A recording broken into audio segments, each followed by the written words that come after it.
we crack on and you might have to shoot off. Season 5, episode 47. Oh, we got it right. I know you did just tell me, but anyway, I'll take that. season 5, episode 47, and we've got 2 brand new guests who are here tonight, aren't they, Nath? They are here. Look me in the eye. Anyway. We know who isn't here though, Nath. Your guy. Your guy's not here. And they're 2 very different guests tonight. We've got Liam from Comodo Workwear. How you doing? And we've also got Georgina, JCB Digger Girl. Hello. So diggers and workwear. So who do you reckon we should get into first? Well, there's one obvious person. There's one obvious person we've got to get in first because he might not be around at the end of the podcast at this rate. Well, just give a bit of backstory. Liam came all the way from Essex. Yeah, so you can tell the story, Liam. So oh no, honestly, crack on, lads. No, all the way from Essex. So what is it? 200 mile? Is it? Oh, I don't want to put an exaggeration on it. It took me about 2.5 hours. Right. Okay. Yeah. So you've got 5 minutes away. 5 minutes from here, Redditch. And trickled along, broken down. Never broke down in the motor before. What car is it? It's a... please say electric. Please say it's electric and it's broke down. It's a diesel Mercedes Citan black van, which has let me down tonight. Unlucky Mark. Yeah. Unlucky bloody not electric. Combustible engines.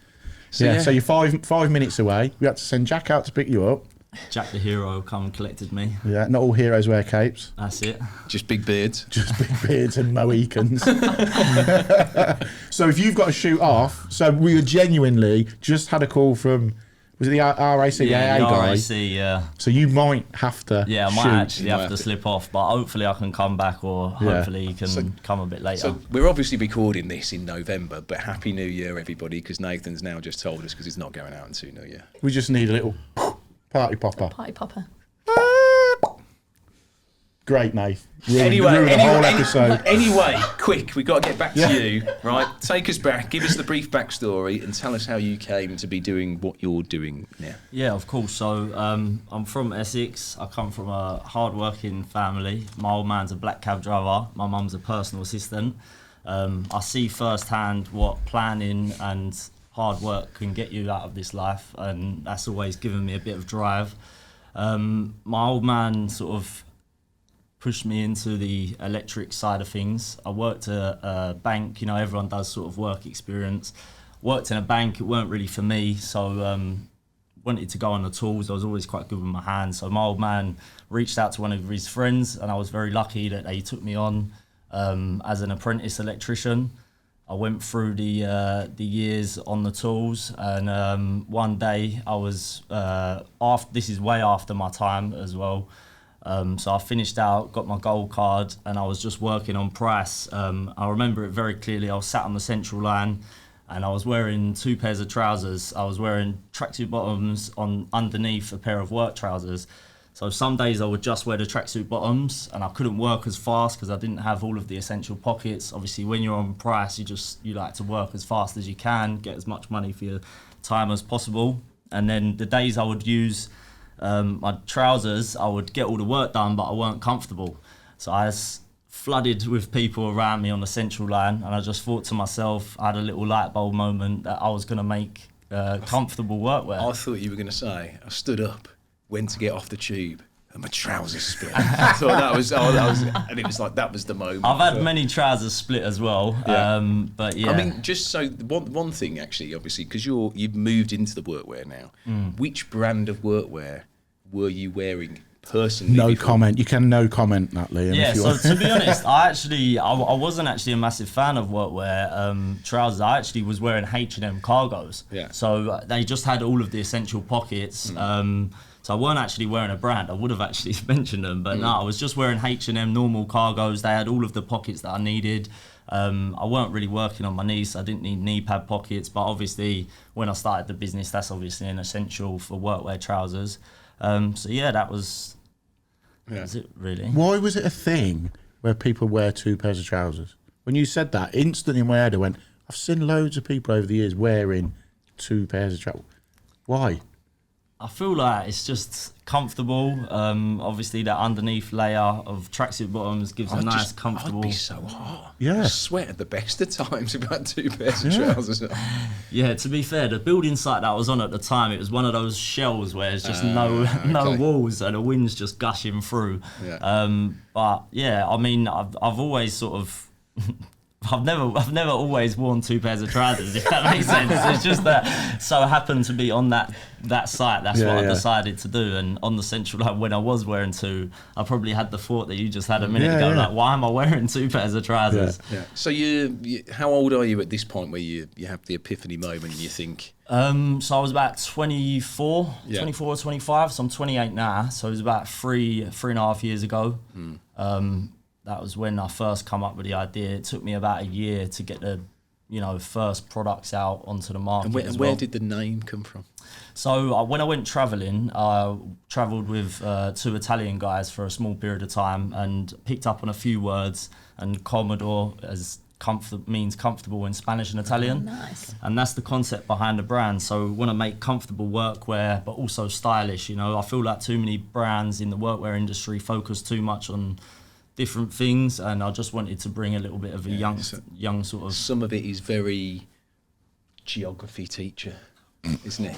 Mr. Fitzgerald over here. Yeah, workwear. I think that it's like that sometimes because they want it to last. Yeah. Whereas actually they don't think about the movement in it, or they're like karate trousers, or the look.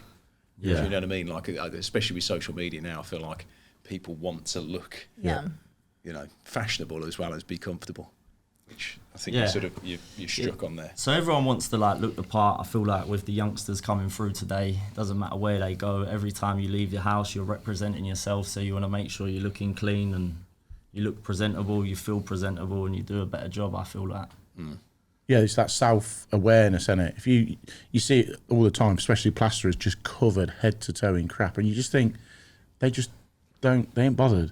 Whereas me going into people's houses and electricians and chippies who are in and out of people's houses a lot, you want to look smart. Do you know what I want to do? I want to send you for a day's worth of plastering and see if you can come home without looking like you've been splattered. I'll be splattered within the first 5 minutes. I can't even get it. I've had a go. I can't even get the plaster off the hawk onto the trowel. That's a question then. Which do you think is the dirtiest trade?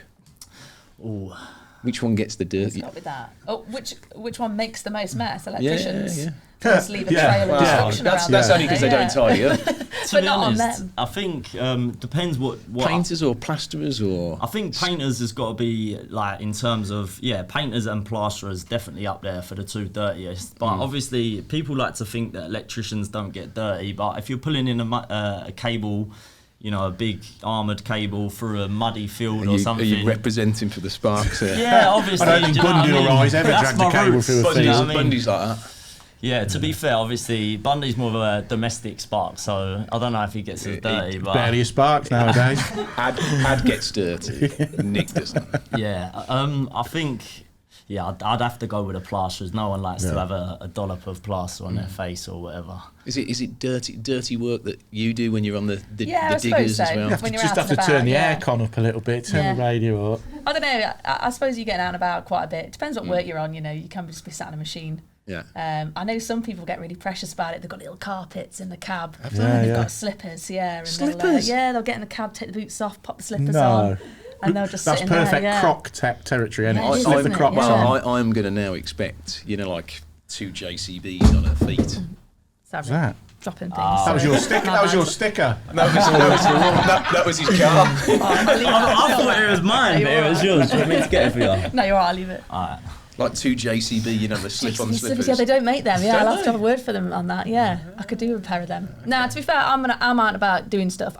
More often than not, I'm showing somebody else how to use the machine or something like that. So yeah, I'm not so much working. So you mainly, forgive my ignorance, in a cab or out on an open bumper? A bit of both, really. At the minute, I'm more of the role is like a demonstrator. So I'm showing people what it does, what it can do. I love that. And what brand new machines? Teaching, yeah. I suppose, I'm a bit of like doing training and that sort of thing as well. So Love that. So not site work as such then now. But I did spend a bit of time before, like on doing endurance testing, and that was literally just 24 hours a day, sat in the machine. You know, they've got shifts there that are running the new machines, the new products, and they're running endurance on them. Quality controlling. Yeah, just try and break them. It was ace. Is that what they say? Just do whatever you want? You're not trying to break them, obviously, but just repeat repetitive exercise, dig a hole, fill it in, go again. Yeah. And you do that on all different machines. Yeah, I think when you launch a new product, especially from you know, you'll know this is like you say, you think you've mastered it,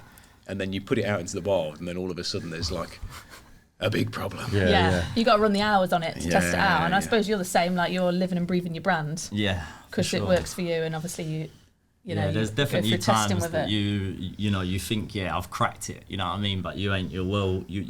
Or even sometimes you feel like, this is the one, do you know what I mean? Like there's no more development that I could do to make this better, and then there is always room for improvement. And then there's tradesmen and women that just batter everything. Yeah. Oh, so what's your Halo product then? So most of our trousers are. I'd say that we're releasing some new trousers, so hopefully at this point that you're watching in January 4th of Jan, wasn't it? 4th of Jan. Then there should be some new products coming soon. But yeah, we've got sort of like, mainly our trousers is our Halo product, because we've got a split material. So as I say, Comodo in Spanish and Italian means comfortable. So that's sort of the concept behind it. We've got the elasticated waist with the drawstring, so it sort of makes, if you've had a few beers over the weekend, you're a bit heavier or whatever. Especially like the New Year I've just had. We're good, mate. We're good. Yeah, so we've got like twin sets as well. So obviously our younger demographic like to look good and wear tracksuits all the time. So we sort of try to make all of our products in sort of like a twin set or like a matching set. So people will have like a complete uniform, so to speak, rather than just sort of, just So say you got a pair of trousers coming out. Will you, 4 or 5 months prior, just give them to people to use to try and for field sure. test So them? I'm very lucky. Most of my best mates are in the So trades. they just have them all? Yeah, so they're, I literally uploaded a photo the other day. My friend Charlie, he's got loads of new samples. I'm just throwing Is that the guy sat in the... sat in the chair. I said to him, don't he look happy about it as well? but they're brilliant. But will they give you feedback going, look Liam, this bit's crap, this don't work? Yeah, for sure. Like one of my friends, Harvey, he's a plumber. He really puts them through their paces. Oh yeah, we will. Real world plumbing. I'll shout out the plumbers. Yeah, I'll give him a cap. But yeah, no, he's good as gold. He's always on to me saying, right, you got to change this or you got to change that, and I'm always there to take constructive criticism. And obviously, I want to make a product that everyone likes, and I know if he likes them, then most knee pads, just knee pads for plumbers. I'll be honest, I feel like trousers because people are such different, like tops. Yeah, pretty. I'd say it's pretty easy, but trousers, like everybody comes in different sizes, different shapes and sizes. Ladies workwear as well, because we always wear the men's ones. That's what all of the women say. All of the women prefer the men's one, so we just run a unisex. I mean, we run 12 variants in one trouser. So your stock has got to be So we're so much stuff. It's but incredible. You need it, don't you? Like the variants. I mean, for sure. I mean, there's no point having just one size in leg, because then you're just like the rest of the brand.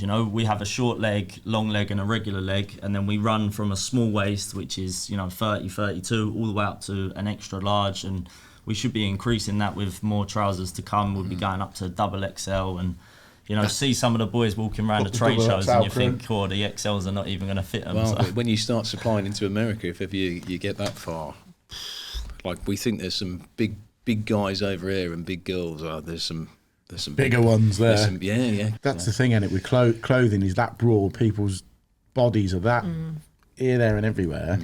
And I feel like that's why the elasticated waist works so well as well. It's just adjustable, and obviously people just feel a little bit more comfortable. I think the old like sort of buttons sort of style to a trouser is a little bit uncomfortable. I feel like as well, if you do put a bit of weight on, then when you've got a button, it's digging in you, or it's likely to just, with me anyway. How does it? Burst out. It does. Digs right in. Yeah. thought you were saying it didn't then, Mark. No, it does. They all dig in. They all dig in when you're built for comfort, not speed. Thanks, mate. do you actually? Because I think JCB do their own workwear. Yes. I've noticed the belt earlier. One brand. Repping. Yeah, and this is one as well. This is actually one of the only. The old. It's quite like subtle one, yeah. But this is actually like one of the only like ladies tops that they do. Most of their brand is men's sizes. So JCB as well, massive brand. Yeah. Do they have a lot of female fans as well of the brand, or is it? Yeah, I suppose so. But then we've also got our own staff that work for us. Like there's a lot of women now that work on the production line, work in the factory, building the machines. Do they give those t-shirts? No, they tend to have like the polo tops, and at the minute the women on the line that are building machines get provided with men's workwear. I think that'd be quite but yeah, cool. I mean to be fair, they are. They've come up with like a how they call it, the hybrid stretch, which is elasticated, and that fits a lot better. But it's just a matter of finding your sizes, because you're trying to, it's not as simple as just saying, well, I'm usually a 12 or I'm usually a 14, therefore I want this size. You have to convert it to what a man's size would be, which is something I've never had to do before. But well, something you probably shouldn't have to do. But that's just. But you do find it to work, and the reality is that for the workwear brands, they need to know that there's actually a demand out there, and there's loads of us on social media that are like, yes, we need a women's workwear brand that works for women. But there's not enough. But in actual fact, that's just within our small community. In terms of the volume and the demand, it's much more challenging for. Give me a couple of years. I know. Yeah, Liam's there making but notes. I think there will be more demand as more women are coming into it. There will be more of a demand, and then there'll be the market for it, and then the brands can go out there and produce something because that's the other thing. It's got to be affordable. There's some great. I mean, I've got a cracking pair of Engelbert trousers that are women's. Fit me beautifully and I love them, dead comfortable. Super expensive. Yeah, they're about 4 times more expensive than the workwear that my male colleagues get. But I had to beg to get one pair of those, and they get given 3 or 4 pairs of the decent men's JCB ones. But that was just to get a female pair of fitting trousers that fits me in the hips and that. Yeah. What's the sort of future then for you guys? What would you, if I said to you, what's an ideal scenario, like typical 5-year plan, or what would you like to see from the brand, or what ideas do you have to? We'd definitely like to have women workwear in the near future. Obviously, with our brand name, we're gonna call it Comodo. So that's like the female version. Nice. So I've already thought about it. There's steps in place for it. We're actually planning to do a flame retardant trouser soon as well. So hopefully going into a little bit more corporate clients, and obviously coming from an electrician background, nowadays with health and safety just going through the roof, and everyone's a little bit more on the ball with that. So that's a very high demand as well. So we're just trying to go where the demand is. And there's obviously high vis that we've not touched into as well. So we'd like to bring out oranges and yellow trousers as well. Even for the orange. Love an orange. Yeah. So there's definitely plans to bring out sort of another few more trousers as they are normal, and then obviously a little bit more specialised with the women, the high vis, and a bit flame retardant as well. It's finding that little. There'll be one product, won't there, that flies that no one else has done. There's got to be something that will just catch someone and go, they're like the Gilets when they started to become a thing on sites and stuff. Now, all the plasterers are covered in them. Well, the plasterers are covered with them on.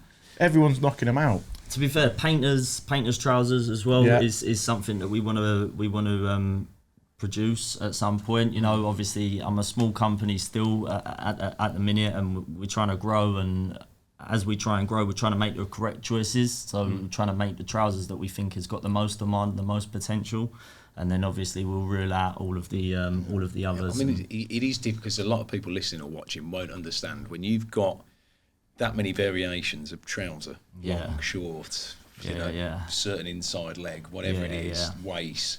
You've probably got like 100 SKUs. Yeah. The SKUs is crazy. Which people don't realise, actually, that just eats into your cash flow for What's your business. a SKU? It's just like for us tradespeople. Yeah. It's like You're just sitting there going, oh, yeah, SKU, Yeah. What is it? Stock keeping unit. So it's basically another way of saying like a product code. Right. Yeah, it's definitely a learning curve. Like as I sort of first made my order, I've adjusted how many, and you sort of you learn as you go. Do you know what I mean? Like anything, you pick up on what's the most popular sizes, and you just try and sort of create a spreadsheet to sort of make a best order, so you know that you're going to run out of the stock at the same time. As you say, the extra larges doesn't go as much, maybe longer leg. Most people are quite short in this country, so the short legs seem to fly out first, which was surprising to me. I thought the regular leg might do a little bit better. So, you know, there's different things that you pick up on and that you learn, and you just got to... So what are you, 3 years into it now then? Yeah, so we've just entered our... so I've released the first product on the 12th of November, 2020. So that would have been when that big flu thing kicked off, wasn't it? Yeah, so I started it just before, and obviously kicked off sort of during that time when I was really trying to get the product out there. And I bet you was shitting yourself. Well, it was a nightmare because obviously it all come from China. No one wanted to do business with China. Yeah. So finding manufacturers... Could I have some trousers? Yeah, finding trousers and manufacturers and stuff was difficult. But, you know, shout out my manufacturers. They've supported me along the way, and we're always trying to reach out to new ones as well. And obviously, just get us the best products that we can for the people. So was that a time when you thought, am I going to survive through this? The hard thing at that time, actually, which I'll give him credit for, is trying to get stock. You remember, nobody had stock of anything. Yeah. And then what tended to happen was when everybody realised, well, actually, you can still sell online or you can do certain bits, everyone went, we need to order. And then costs of containers went bum. Yeah. So it went from, say, £2,000 for a container to £10,000-12,000 for a container. And that's got to be passed on down the line, isn't it? And obviously, if you're a new business as well, which, you know, sometimes if you haven't got a bit of experience, you'd think, oh yeah, well, my price is great, and then all of a sudden you get a bill and you're like, I haven't factored that into my price. Especially if you've got a lot of SKUs. Stock keeping units. Love it. Yeah. So you it's a whole balancing act of like juggling stuff that people don't see actually. Like, but at that point, you was quite new to it, so you were probably going, shit, am I doing it right? Yeah, well, to be honest, at that point, I was still living at home. I'm not anymore, but I was lucky enough to still be living at home. And I was a full-time electrician, you know, and I was for the first 2.5 years of the business. So I would be on the tools, just like, you know, working in my trousers, obviously handing leaflets out. So it was like a bit of a side hustle, and then it's been a side hustle until like recent times, you know. I finally took all of the stock. It was in my mum's garage, and then it got big enough. Big up mumsy. So yeah, it was in my mum's garage. It was in, you know, mum and dad's front room. It was then spread into the loft, and then I finally got a house. So then my whole house become flooded with stock, and then finally moved into a warehouse. And so you have done there. Yeah, finally got a little warehouse now. Got a little office as well. So are you there every day at the warehouse? Yeah, so that's where I work. From. When did you make that decision to like go from working, got your income? You've obviously just got a new house and a new mortgage, and you decide when he ran out of space. I'm going to give it a thought now. I'm going to quit my job, and this is what. When he couldn't have a bath. I mean, I remember like walking into my house and just like opening like the front door as like one porch, of those open it, and it would just be like one of those hoarding programs. I just felt like I was walking into a container. I can imagine your house like that now. Trying to push the front door open. Ladies and gents, just a quick one to say a huge thank you to our new headline sponsor, CT1, the best sealant on the market, voted for by the British public. Not only that, it's made in Britain as well. So go and support a product and a brand that is made in the UK. But I just want to say to you, they've got a brand new product out, which is the BT1. It's a combination sealant and adhesive like the popular CT1, but it's perfect for keeping a hygienic environment. And it's designed to completely stop the growth of bacteria, microbes, and fungus. And not only that, this stuff is strong. Now, it's going to be available at Travis Perkins, Wickes, Jewson's, and pretty much everywhere else, so there's no excuse not to go and give it a go. So we're really happy to be partnering with CT1. Should we move across anyway to our first ever digger driver? Digger driver, yeah. Oh, no, is that the official term, digger driver? Is that what you go as? I don't know. I think some people like to be called operators. Yeah, I was going to say. Operator. Because if you're just driving it, then it suggests that you're actually not all that good. get drivers and then you get So operators. a digger. I might be a driver, I don't know. Digger No, operator. digger driver's all right. I have a really weird journey. Like I didn't grow up in construction. I didn't have a dad who was a tradie. I actually went through school, did all right. I was like the nerdy kid, right? I wouldn't have been friends with you like in school. Like, I've wanted to, but He was a nerd. She looked at me when she said it. I definitely wouldn't have been friends with you. Not with those two. You're What are you probably trying to like, say? you're with probably those two. like the cool kids or like the cool naughty kids. I don't know. And I was just the little swat in the corner that asked for an extra test or something. I think a lot of trades. School wasn't. No, really for them. 99% of people we have in here are like, did shit at school, didn't get any grades, and then you go into construction, trade based. And that's what my school was like. It was like everybody was pushed into university. Yeah. That's what you were going to do. That there was like a little group of lads who were a little bit naughty, and they were like sent onto like construction class. Yeah. And they were just the naughty kids, and there was nothing. There was nothing wrong with them. They just weren't celebrated by our school for whatever reason because they weren't getting the grades to promote the school. Yeah. So I actually ended up going off to university. I've got a degree in drama. Oh. So, Wow, really? yeah, I've got a degree in drama studies. That's cool. But yeah, so I went off to university, and my parents pushed me into that. They wanted me to go off to university. As I don't they think do. they really minded what did your parents I did. do? So my dad actually owns a gun shop. He's actually he just I can't believe it. We nearly missed that one. No, well, we could go shoot guns. Yes. At diggers. Brilliant. Why not? You might upset some people doing that. Yeah, my dad owns just don't tell a gun and fishing shop. So he stepped away from the fishing side now. But Just he just guns. sells guns and like country clothing and that sort of thing, barber jackets. Barber and that kind of thing, jacket. yeah. I wouldn't mind But going he for was a little like visit down there. self-employed. He actually started we're from Derby, so he started at Rolls-Royce. So he that's worked where the there for JCB, years. because JCB's Derby, is it? Yes, yeah. So it was weird. My dad had gone to Royce's when he was a kid. Yeah. He worked at Royce's for years and years. Eventually love went the and way set you up call it his own business. Royce's, like it's one of that's the thing. family. In Derby, it's like you either go work for Yeah, Royce's, or you've got Toyota there. Right, And my okay. brother, who's a couple of years older than me, was told you're going to go to Royce's like Dad and get your apprenticeship. And that's what he was pushed into. And I wasn't. I was pushed off to university, and he was pushed into. Did he go that way? Yeah, he went off to do Royce's, and Right. in actual fact, he went to Rolls-Royce. He did his apprenticeship. He went on to do a degree with them as well, all paid for. So we've both now got a degree qualification, but I've got 30 grand of debt for it. Tap the brother up. Thanks, you, Mum and Dad. Dad. Yeah. Where's So them it was bloody really guns? strange, yeah. And I come from like quite a traditional household as well. My dad went out and was working and grafting, and my mum was sort of the housekeeper. Stay at home. Right. I mean, she had loads of different jobs. She was always working. She was always busy. But my dad was sort of the breadwinner as such. And I think that affected me a little bit. That sort of made me think, right, I'm gonna I go didn't in- want that. Yeah, I yeah. didn't want like the Yeah. idea of relying on a man to You give didn't me want money. to go down the stereotypical. Yeah, I don't way. think that hit me till a little bit later in life, but I actually wanted to be a teacher. I was quite inspired by my own drama teacher.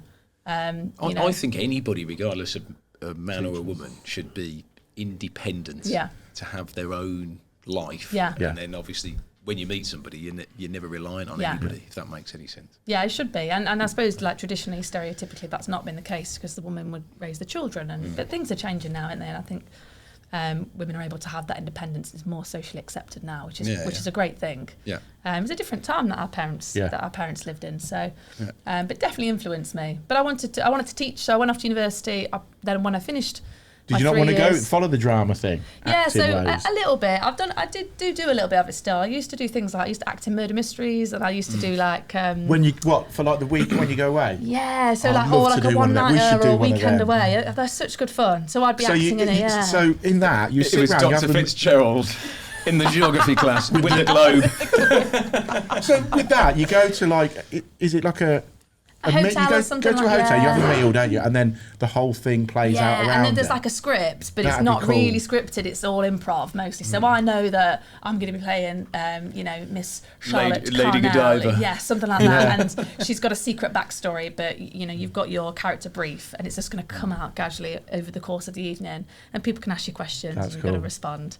That's I've cool. never been to one of these. 'cause Oh, I'd love to do one. Oh, my they're so mum and good. dad used to. That was the type of thing they'd go and do. Yeah. Back in the day. It was good. It was good fun. I don't do them as much anymore. I still do a little bit like at Halloween. I'll do like scare acting and that sort of thing. Yeah. And I do enjoy doing it. But it's always been like I wanted to teach is what I wanted to do. But when I left university after 3 years, I went to look to get into teaching, to go do like a PGCE, the follow-up year you've got to do. Not easy. It was just a terrible time to get into teaching, like drama teachers in particular. So what year is this? This would have been 2012. Yeah. Yeah, and like being a drama teacher was not really a thing, so there were so few spaces to go train to be a drama teacher. Yeah. It was like you're going to be an English teacher or you're going to be a PE teacher and you're going to teach drama on the side. It's not really what I wanted to do. Yeah. Right. So, funny enough, I just decided to go get a job, and that happened to be at Rolls-Royce. Because that was on the doorstep. Just a bit late. Back at Royce. So yeah, that's where I ended up with Royce. Doing what there? I went into events because I was always that friend that kind of organised things. Yeah. I was the planner and the coordinator. Which I So suppose thought, the what can I drama do? thing had a bit of a Yeah, maybe. bit Yeah, in that. and You've I got to be guess quite outgoing, haven't I you? think that degree got my foot in the door at Rolls Royce. You know, it was a mark on a CV that probably got me an interview. But then I guess my confidence in the interview, able to, you know, bullshit my way into it and say, oh yeah, I'm a top events planner. I've done it loads, So- yeah. And yeah, then I did events planning for the next sort of 7-8 years. For Rolls Royce. But Not just for Rolls Royce. So that's sort of where I eventually ended up at JCB in events. So I did events for Rolls Royce. I worked for a couple of pharmaceutical companies. So I did events for like an agency that worked with like AstraZeneca and Estella, some of these names that we recognise because of what we've been through. So I used to organise events for them, and I travelled a lot. It was amazing. I had a job for a while. It's the best job ever. It paid really rubbish, but it was amazing. I was a venue finder. So basically, I found hotels and venues and locations for people to host their big conferences. So So real they'd say, quirky, cool looking. Yeah. So they'd say, we want to have a conference somewhere in Europe for 300 people, and we need to have like 5 breakout rooms, and we want to have a big gala dinner on the 3rd night, but we all need to stay in the same hotel. So it's got to be a big hotel with more than 300 bedrooms. So that's you've got to go and find that. I'd go find it. Brilliant. Yeah. So I'd go over to Barcelona and just like sample all the hotels and Sure. Yeah. Oh. I'd go over. I mean, I went to Dubai Real like life Judith Chalmers. Yeah. I went over to Dubai like 3 times in a year. Did you have to go like, I'm not sure, I need to pop back just to check that hotel. Yeah, absolutely. It got to the point where if I didn't get a chocolate on my pillow, I was like, this hotel's not right. I was That so was like the spoiled. backhander. The I backhander was the so chocolate. spoiled, yeah. The And soap in here is diabolical. I think it's from that guy that was on Trades Ledgend, the soap guy. But it was amazing, and I loved doing it. But you know, you're away from home a lot, and the novelty of it soon wears off. When you're away younger, it's because- fine, I think. Yeah, Days. yeah. And I was travelling a lot. You know, certainly, you know, from the outside, it looked like I was off here, I was off there. But all you see really is conference rooms and hotels. Yeah, you don't actually get to do your own thing. You're not you're not going with anyone either. You're on your own with a group of strangers. Right. So you can't take your partner with you, or you can't take your family with you. So I did enjoy it. I had a great time, but that's what led me to go get a job at JCB. I quite like the corporate events world. Got a job at JCB. Before that, I knew nothing about diggers. All I knew was that there was diggers. Yeah. But I've got a specialty area now, which is like one of our sort of leading products, the backhoe loader, and that's like my baby now. So I work on the backhoe product team, and I work just with that product. So that's where my knowledge is like So strongest. what's that then? What would that be? That's like the traditional, what you'd call a JCB. Right, It's, okay. With the arm. Yeah, it's got a dig end on the back, and it's got a shovel at the front, Yeah. and it's like the multi-tool. If you took a caricature of a JCB, that would be the one that they draw. That's the one. Yeah, traditionally that's what everyone calls a JCB. Yeah. And you know, it's the backbone of where we all started in JCB. You know, the first machine was built. We've been building them for like 70 years now, and they pretty much built Britain as well. Yeah. But what's happened is that more other construction machines like 360s that can spin all the way around, they've come into fashion, and we've been victims of our own success really, because as other machines have grown, which is great for us, we've introduced new products. The backhoe is sort of like step back a little bit, and it's no longer like as trendy and as cool. But that's why I love working on it, because it's a challenge. I still believe that it's a great product. You can still do loads. More history than the Yeah, others. it has. Yeah, but it's also like You don't want it to so disappear versatile. because No. of it's synonymous with the brand, isn't Yeah, it? yeah. Like the SLR 1750 is synonymous with Unilite. Synonymous with you, Mark. Yes, yeah. But to be fair, though, at some point they might have. I presume it's a bit like a Golf. They have like rebrands or upgrades. Yeah. Yeah, facelift and that's and the that. thing. It has had mega upgrades over the years, but it's like people always still celebrate the history of it, which is great. But now it's not seen as so. Like youngsters coming into the industry now, they don't necessarily want to drive a backhoe. They want to drive a 368 excavator, you know, one of these ones that's got like that tilty bucket on it. Do dead like sexy stuff. Like they want to drive one of them. That's Digger being sexy. It's a thing. Yeah, backhoes are sexy. I'll tell you that. Did you see the look? Yeah, then she looked at me like, oh. You're like that. You're dead to me, Liam. Dead to me. And you're sort of like teaching. You said earlier you're sort of like teaching now, so you finally got to the teaching part of what you wanted to do. Anyway. Yeah. So as I was working in events, I was staying behind at the end, and I was like learning about the products. I spending time with our product specialists, and we launched a big excavator back in. This would have been about 2018. We launched this. A big X series excavator, and as part of the event we had new customers coming in every day, show them how to drive it. We've got our own quarry at JCB, so we're doing the demonstrator team there, showing people how to do it. And at the end of every day I was I want to go, like let me have a go. So I remember like driving at them saying, stay behind at the end, and getting in this digger, and just it was like a 13-ton excavator, and just took this scoop out of the ground like it was butter, and it just felt ace. I just felt amazing, sat in this massive chunk of metal. I just felt like so being completely powerful. in control of something that can do that to the ground. I was like, it's a bit of me, this. Yeah. So from that point on, I was like, I'm going to drive diggers. So kept doing that, and eventually. So you said to him, right? I no longer want to do your events. I want to drive the diggers. Yeah. But that was a good conversation. I kind of just put the word out wasn't it? there. Well, I kind of joked about it quite a lot. Like, you let me know. And then when somebody goes, go on then. Well, that's kind of how it happened. Like, I remember making a jokey comment after I'd had a go at digging this one hole, and it was just shocking. I dug a trench and it was awful. But I dug this trench and I got out. I was like, you let me know if you ever want a female member of the demonstration team. I'll be waiting. Yeah. And then literally 3 or 4 months later, I got this call. Do you remember you said that thing? And I was like, yeah. They said, we serious? I was like, no, but yeah. And they took me on. They taught me how to drive machines. Which initially for me was really, I was like, I don't want to let the team going to think I'm a burden, but I look back at it now, and I had the right attitude, and I didn't have any bad habits. All I could do was come in and just listen. Yeah, because you're going in completely fresh, so you're not picking up the years of on-site work. Yeah. They're showing you exactly how they want it done. Yeah, there's no ego or attitude. I wanted to be taught. And I think they sometimes struggle to find that. There's often people that come in and think they know it all or think they're the best. Probably most guys. But I was actually only in that job as a demonstrator for about 4 or 5 months, if that, because that's when COVID. So it was 2020 when I got that job, or just the back end of 2019. So did you have to stay? Did you have to stay? Yeah, so I got made redundant from that job. So I just got this dream job. I was like sort of 4 months in. They just taught me. I just got my first license to be able to drive an excavator. Been out, done my test. I was on them every day. Learning how to do it, and then I got made redundant, and I was offered a sort of small payment to leave the company, but I was adamant I didn't want to leave, and I wanted to keep my foot in the door. So there was a massive restructure of the business. They reacted very quickly, very fast at JCB, and it did mean that they recovered, but it did also mean that like some tough decisions had to be made. And a business that size, it's But there was like a restructure on it, and there was a few positions that came up, and anybody who had been offered redundancy was allowed to apply for one of these few restructured positions. And there was these functional administrator roles that were like PAs working for different departments of the business. So I applied for every single one. I applied for them all, and just wanted to stay there. Yeah, I just wanted to keep my foot in the door. I just thought if I can just ride my way through this, I can get back onto the machines. Yeah.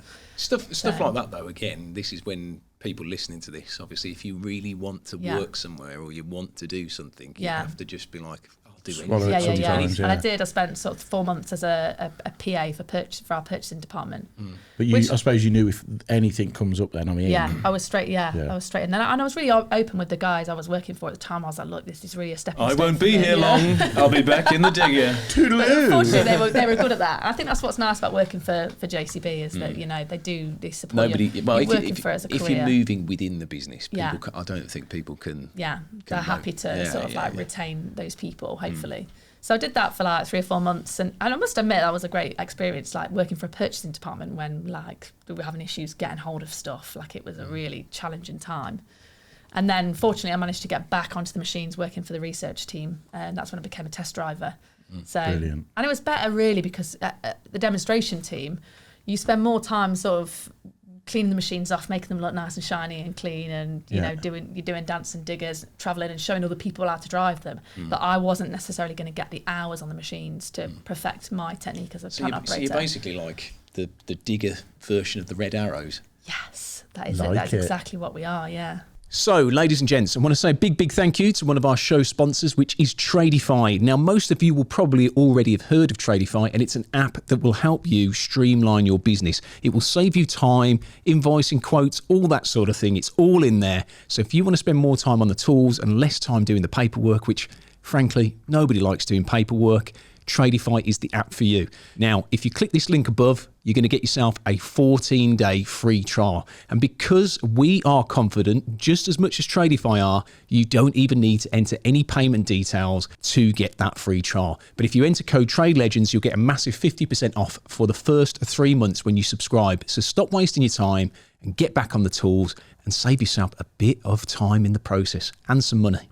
Is there any other women that do the dancing diggers? There is that? now, yeah. there So is. after I got made redundant, unfortunately, they did then bring another woman into the team when And they was you recruited like, again. So no, that's I my was job. really buzzing. Oh, right, Because okay. actually, when the jobs came back up again, it was an option that I could have reapplied for that job and gone back to that team. But at the time, I was actually really happy working on the test site, doing endurance testing. When I got to that job, that was like opened up this new world for me, where I was like an hour. Because before that, I was like salaried. Yeah, I'd always been salaried, and just this was another thing that I just wanted to tell the world about. Like, construction is a career where you can work hard and get rewarded for it. And you can earn good money. If you're good at what you do and you're committed and dedicated, you can earn good money. I was just thinking about that soundbite tackle, innit? Well, and when I was working in events, I was working long. Events is like that. You work long hours. Teaching's probably the same. People, the only flip side to that is people think they can earn it now. Yeah. It doesn't. Oh, you have to put the work in. You have to put the work in. But like you talking about moving to come back to then come back. You going into being a spark to then, starting your own business and actually having everything in your house because you can't afford to have a unit or whatever. Yeah, of course. I think people always think it's Yeah, you've got to put the work in, haven't you? Yeah, but I was pretty much for most of my 20s, I was like hopping between jobs, getting paid like 16, 17 grand a year, thinking how on earth am I ever going to be able to afford a house? And with the student debt, and it's with the debt I had, and I'd got the degree, but and I'd get a promotion, I'd be on 19 grand. I was like, oh yeah, this is all right, I've got a bit more money. And then all of a sudden I'm going into construction, and you're getting hourly paid, and there's overtime as well, so you can like come in and do a weekend shift. You can do a Sunday, you get double money. And it's like all of a sudden this money's coming in, and it's like, why have you kept this a secret from us? One thing I was going to ask you is, because JCB's quite big in that community, in that area, do they actually go into schools and actively try to encourage school leavers or A-level leavers to come into the business? I mean, JCB have got their own academy, so literally just across the road from us, they've got a school where they're bringing people in. So a lot of people out of the academy are coming into JCB, but they're also feeding into. I mean, like I say, you've got Jaguar Land Rover, Rolls Royce, Toyota, all on a doorstep. Yeah. And they do a lot with careers fairs, but they are plucking staff out as well, plucking people out of universities as well. So we've got a massive graduate program, but we have a huge amount of apprentices, and the apprentices that come through JCB are good. And they really get used. It's not just like you're babysitting them. Like they get so much experience. They get placements around the business. They get some amazing opportunities. So it really is great for them. There's probably not enough as well done. for JCB. Lord Bamford, if you're watching this. But does JCB obviously know about your social media side, which is their product? Yeah, which they were a bit unsure about it. Still now they don't quite know. Was how you to pulled in take for a it, conversation about it then? I think. I don't think anyone really knows. I think what it is, especially when it's a big brand like that, is obviously they're a bit controlling. Yes. But also they're worried that if ever you did anything wrong in your personal life, how it affects the brand. They haven't got control over that. Have you got a personal Instagram and the JCB girl one? Yes. So they are two. They are separate. Yeah. And they know about the JCB. Are they happy for you to put content on there through them? I honestly think if you've got people that love the brand, they love to work where they like. They're the biggest advocates for you, and they know the product. And I think they know that, but like on paper, it's like it goes against what they would normally allow because they haven't got the control. But actually, it works well. I enjoy doing it. They could write something into a contract with you that obviously, if you were to ever leave, maybe then unfortunately. But the main thing is, I make these little stop motion videos like diggers, like doing stuff. It takes me far too long, but I have far too much time on my hands. I'm just a massive digger nerd. I love doing it. But I think once someone told me that the chairman had seen one of my digger videos of like some of these little 5 toy diggers flipping a pancake, and he loved it. So then that's it now. I've got the seal of approval. It's like the Wallace and Gromit animation. Yeah. But has there ever been obviously I don't want to pry too much, has there ever been a conversation with them to support you doing that through that channel? There's been conversations, but like It's I never think gone it's anywhere. I don't think it's like a support thing. Because I'm surprised if they had, I'd have been brilliant, because it's They probably don't realise the power of it. social media yet. Yeah, Because it we're is still quite massively an powerful. old-fashioned business still. There's quite a lot of like tradition. And the reason being is when you've got continued growth at the rate that they have, you don't even look at other things It's not a because thing. you're on that rocket ship and you're thinking, And we're a global business as well, Yeah. so I look at what I'm doing, and it's just. And is there any other accounts similar to yours, that work for JT. or just in general? Is there a guy out there doing similar there's a JCB lot, content? Not necessarily just on JCBs. Right. No, there's nobody else that. But there would is be. digger content. Yeah, there's plenty of digger content out there that work with other brands. So I and think most people tend to they're spread massively themselves missing a out. trick if they don't sort of Yeah. get involved with yours, because it's But great I just content. enjoy doing it, and But I also get, as well, for a brand like JCB, if you had some ambassadors or influencers like that were big, and Yeah. they're using your product Yeah. over a Caterpillar or I don't know another brand of digger, then it's everybody's thinking, well, if I'm going to have, I want to drive one of these, or Yeah. I want to be part of that Yeah, brand. yeah. So should we go to Jerry Springer? Yes. Final thought. Yeah. So basically, this point, you can either shamelessly plug yourself, JCB Digger Girl. What's your Comodo Workwear one? That's it. Comodo Workwear. Designed by a Okay. tradesman for tradesmen. Wow. That's I the slogan, love do it. you know what I mean? Love a logo. Look down that camera, Liam. Designed by a tradesman for tradesmen. Look at that. Gosh. We touched on it earlier. It's if you want to do something, just go out and do it. Here's my little soundbite is you'll always regret the things. Should I say it to Yeah, camera? go down the cannon. No, that's cheesy now. No, Yeah. I was gonna say someone said to me the once. slow zoom. Let me move the water just so it works even better. You'll never regret the things in life that you do. You'll only regret the things that you don't do. So just go out and do stuff and give it a go. If you want to do it, go for it. But I think one of the biggest challenges that I've had is doubting that I'm actually any good at it. And I think everyone has this like imposter syndrome. We've not really talked about it very much, but it's one of the biggest things I've struggled with is feeling like I don't belong in this industry because I wasn't born into it, because I didn't grow up around it, because I only came to it in my late 20s. Feeling like I don't belong here. I think though, if you are passionate about anything, it means you want to learn. Yeah. So you can end up doing it. You might not be the best at it to begin with, but the more you keep going at it, Yeah.